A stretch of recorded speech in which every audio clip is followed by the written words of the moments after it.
Welcome to r/slash Entitled Parents, where an entitled mother makes a scene at a funeral. Our next Reddit post is from Calypso Eclipso. I remember this super vividly. Lots of tears were shed this day because my family had lost our matriarch, my great-grandmother of 104 years old. My family was torn to shreds that weekend. A bit of backstory. My dad's family is full of many different ethnic groups. My aunts and uncles live all over the world, so they've married accordingly. However, this entitled mother and entitled kid, who were about 40 and 10 years old respectively, figured that their emotions were more important than my emotions. I've always been close to my grandparents on my dad's side, and that didn't change even when my mom and dad divorced and I moved to Texas. For clarity, the setting of this story is in my hometown of Wichita, Kansas. I've been to my fair share of funerals, and if it wasn't seen as disrespectful, I would much rather mourn in secret. Yet, at every funeral that I've gone to, my father has always saved me a seat in the front pews near him. That way, I'm not lost in the sea that is my dad's side of the family. And this time, since my dad's parents and grandparents were all dead, he was sputtering and bawling and just wouldn't stop. I'm jumping a bit too far ahead, so let's take a step back to when everyone was filing into the chapel. I, naturally, took my spot next to my father in the first row of pews, preparing for tons of tears. I was taking a moment to myself to breathe, calming myself down. I was getting anxious and I was about to have an anxiety attack. That's when entitled mother, entitled kid, and a begrudging nice dad, who's one of my uncles, walk up to me. I stand to give them a hug and some blessings as normal, then go to sit down. Suddenly, though, the entitled mother grabs my arm and holds me standing. Her fingernails are cutting into me a bit, but I don't say much about it. Excuse me? Where do you think you're going? Indirect family sits towards the back. I was appalled. Multiple memories of me hanging out at my great-grandmother's house, playing with Legos until my dad came home from work, start filling my mind. I cleared my throat. None of this was helping with my anxiety attack, by the way. Sorry, I don't think I understand. I'm Big Granny's first generation of great-grandbabies. This is my seat. Same as my dad. This is her grandbaby. This is reserved seating. I don't see your name on it, kid. Move out of the way. Don't you know how to respect your elders? Acting that way doesn't make you any more of an elder than it makes me. You don't see me telling Big Granny's great-great-great-grandkids not to chew gum or play on their moms and dads' phones instead, do you? I've known Big Granny for years. You've never been around. There's no way a slut spawn like you has a reserved seat here. I doubt she even remembered you. I'm nearly in tears at this point. Not only did she insult me, but she tried to tack on some guilt trip to make me feel even worse for having to live with my mother under custody. My mom didn't even want me to come to the funeral. I look over and they're carrying in Big Granny, preparing to start. I begin to whisper, fighting the tears of confrontation as well as seeing Big Granny's coffin. I'm sure that Granny wouldn't want someone calling her great-grandchild a slut spawn. It's time to be respectful. The entitled kid butts in, trying to put in her own 2 cents. She's right, you know. Big Granny loved me more because I was around, so we deserve to see her first. Now move, you jerk. Hush up and stay out of grown folks' conversation. The entitled mother turns back to me and says, But she's right. We've been around more, so these are our seats. Move it. At this point, my dad stands up, his light-skinned face turning beet red in anger. He looked as if he was going to pop his eyeballs out. Uncle, take your wife to the back. Big Granny is here. This is not a time to be disrespectful. Excuse me? I have just as much right to be here with entitled kid to honor our great-grandmother as much as she... Get out. What? Leave the chapel. Go away. You're bringing negative energy to a serious situation. Leave now. My dad's outburst brought a ton of attention. I was nearly in tears, and it wasn't even because they'd opened her casket for viewing. The entitled mother, entitled kid, and nice father start walking out, while entitled mother and entitled kid are beet red and bawling. I grab my uncle's hand and shake my head. You deserve to see her. You weren't part of what happened back there. He said, That's nice, but I've been trying to turn her out for a while now. The lawyer said to be cordial and all. My dad smiled knowingly. My dad said, You'd better hope that you get custody of entitled kid so you can raise her right. It seems that her mother isn't there for her and would rather just try to seem important in front of everyone else. It's not the way to live. Come, sit down. Let's scoot over OP. I oblige, and everything goes as normal. The funeral service was amazing. It wasn't depressing, the pastor made some nice points, made some good laughs, and brought back some really fond memories. One thing from the funeral that I'll always remember is the phrase, "Let not your heart be troubled." Our next Reddit post is from Rowdy. I'm an 18-year-old guy, and today I went to a local outdoor gym. It's a fairly basic setup, a few bars to hang off of, some planks to jump onto, and parallel bars. I like to work out after university on most days, and today was no different. I got into my workout gear and ran from where I'm staying at to the outdoor gym. I was the only one there when I got there, just like normal. Occasionally there will be one other person. After about an hour, a mother with a couple of kids came. The kids were probably between 3 to 5 years old. The kids started playing on the bars and stuff, as kids do. I was fine with that, I just didn't use any of the bars in my circuits. While working out, the mother kept looking at me. She was probably in her mid-20s to 30s. After about 10 minutes, she came over to me and said, "Isn't it a bit weird that you're using a playground like this?" I was confused, but responded, this is an outdoor gym. "Well, you should go to a real gym so I don't have to worry about my kids." This is here for the community. I don't have an issue with your kids being here, but I find it kind of rude how you're asking me to leave. Well, if everyone is allowed here, how about you stop scaring my kids with your presence? A big guy in the playground is scary. What do you mean by that? Well, you're probably here because you want to touch kids. I really don't appreciate you throwing around BS like that. Wow, now you're swearing? Absolutely disgusting. My kids don't need to hear this. She then left with her kids. Our next Reddit post is from Daniel Bryan Van. My wife and I have an annual Christmas party at our house with our friends and siblings each year. Last year, 2 of our friends had a child shortly before the party.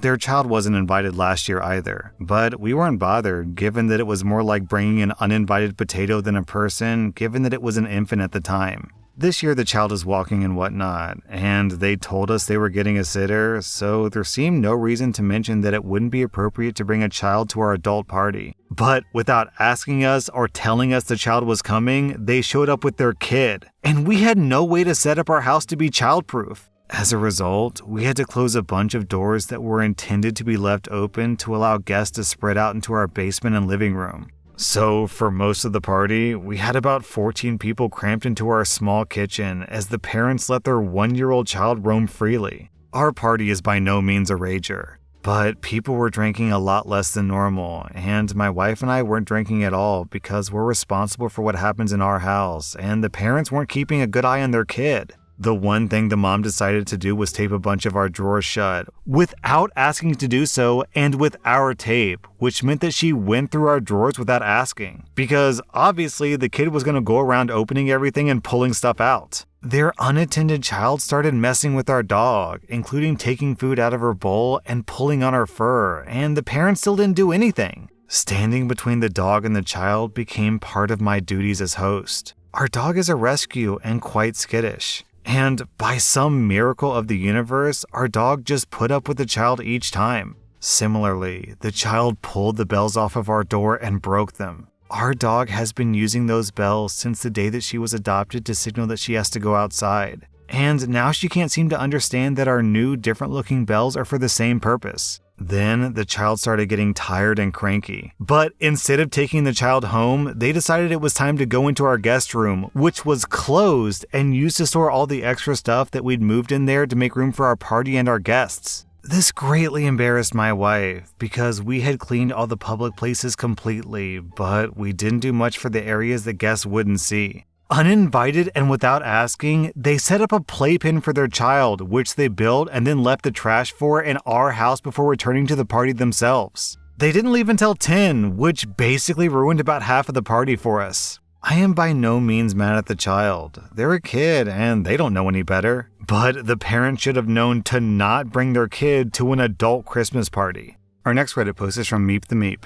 So there was a post on Instagram about the new Spider-Man movie and how a baby started crying, and I commented that I don't get why people feel entitled enough to bring their baby to a theater, because the baby won't remember a thing and it just ruins people's experience that they paid for. Because newsflash, movies are loud, so of course the baby will start to cry. I don't know why, but people kind of picked up on my comment to complain. Don't judge other people's situations. I don't, but I want to watch a movie in peace. Some don't have a babysitter. Okay, and then wait until it's available on demand. You gotta expect babies in public places. Yeah, but this public place costs people a load of money. They waited 2 years to see this movie, not to hear your baby crying. You're entitled if you get people kicked out for it. But I never did. I'm just posting to an Instagram post. Like, it just takes a bit of decency. I get how hard it can be to be a parent and doing free time stuff, but that doesn't give you a free pass for everything.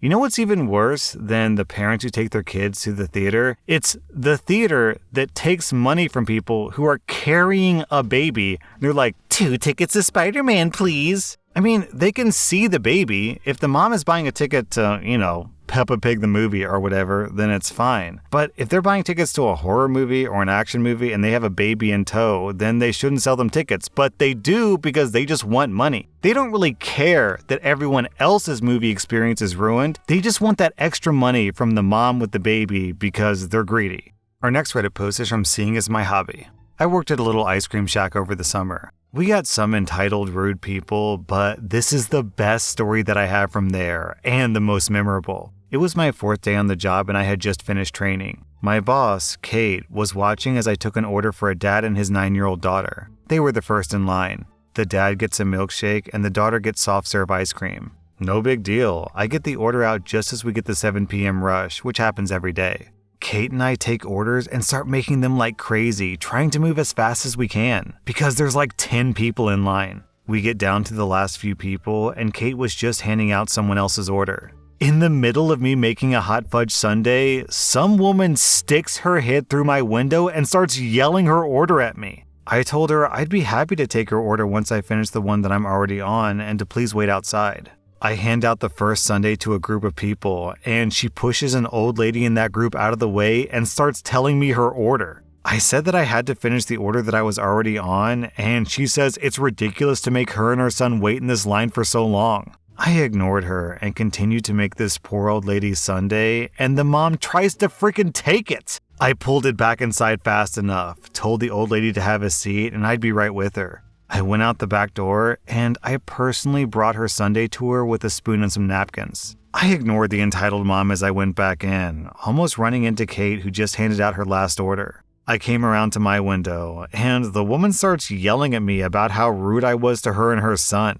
I still haven't even seen her son, so I assumed that he was in the car or something. The old lady who she pushed out of the way was laughing at her from her table. Kate looks the mom dead in the eyes through her window, leans over the register, and closes the window while she's still yelling. Kate said, "That's enough of that. No one treats my workers that way."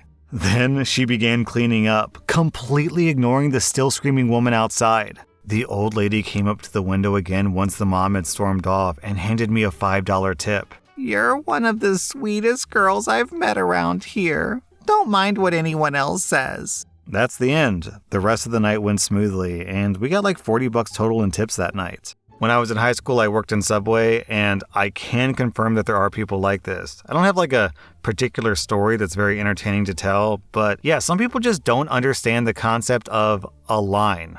Posted to Facebook.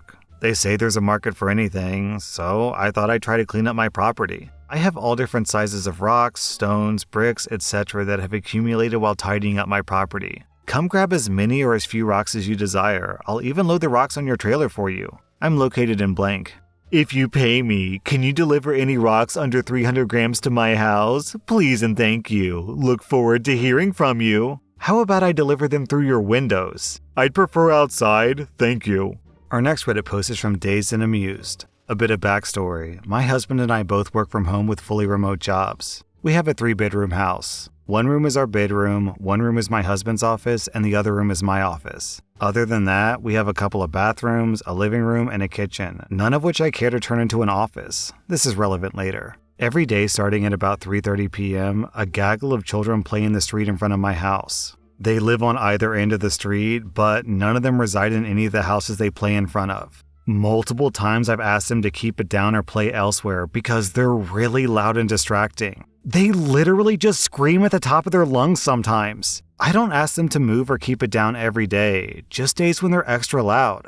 I've also had to ask them on multiple occasions to get out of my yard. I never cuss or berate them, I simply ask them to keep it down in a polite manner. After all, they're just kids. So today, I called out the window asking them to keep it down. They moved closer to my house and got even louder. Once again, I asked them to keep it down, and this time, an entitled dad came waddling over, and that's where our story starts. The entitled dad comes over and rings our doorbell, then proceeds to beat on my door. This isn't the first time he's come to justify his kid's behavior. I refuse to answer the door and speak to him over our doorbell camera. Is there a problem? Yes, sir. I continually have to ask your kids to keep it down. We work from home and it's incredibly distracting. Can they play in front of your house instead of mine? I work from home too! Okay, great. So can they play in front of your house so you have to listen to them? Don't you ever speak to my kids again, or it'll be the last thing you do. Okay, I need you to get off my property right now, or I'm calling the cops. You better not speak to my children again. You'll regret it. I wouldn't have to if they played in front of your house so that you have to listen to them, not me. Once again, we work from home, so it's incredibly distracting when they're screaming at the top of their lungs. You're now trespassing on my property. I've asked you to leave already. Do I need to call the cops? Why don't you go into your office to work there instead? They won't bother you if you aren't here. We're both 100% remote. We don't have an office that we can go into. Then you should move the office to the back of your house. Can't do that either. My husband's office is in the back room, and this is the only option for my office. Please leave now or I'm calling the cops. I will not warn you again. We go back and forth with him threatening that if I speak to his kids again, it'll be the last thing I do. I assume that his little angel kids exaggerated their story when they told him that I asked him to keep it down or move elsewhere. I demanded that he leave my property or I'm calling the cops. He then went and stood on the sidewalk, flipping me off and continuing with his threats. Like, who the F do you think you are demanding that I rearrange my house or leave my house to work? When the solution is that you parent your kids and teach them to be respectful of people's property and stay out of my yard and keep it down. Not to mention that we have a neighborhood park just down the street. It's way safer than playing in the middle of the street and in strangers' yards. Anyhow, I just needed to get that off my chest, and I thought that you kind folks might enjoy my story. Down in the comments, I'm going to read this post from My Bloody Valentine. Wouldn't it be crazy if someone installed motion sensor sprinklers in their yard? That was r/Entitledparents, and if you like this content, check out my podcast where I publish the exact same episodes. Also, hit that subscribe button because I put out new Reddit videos every single day.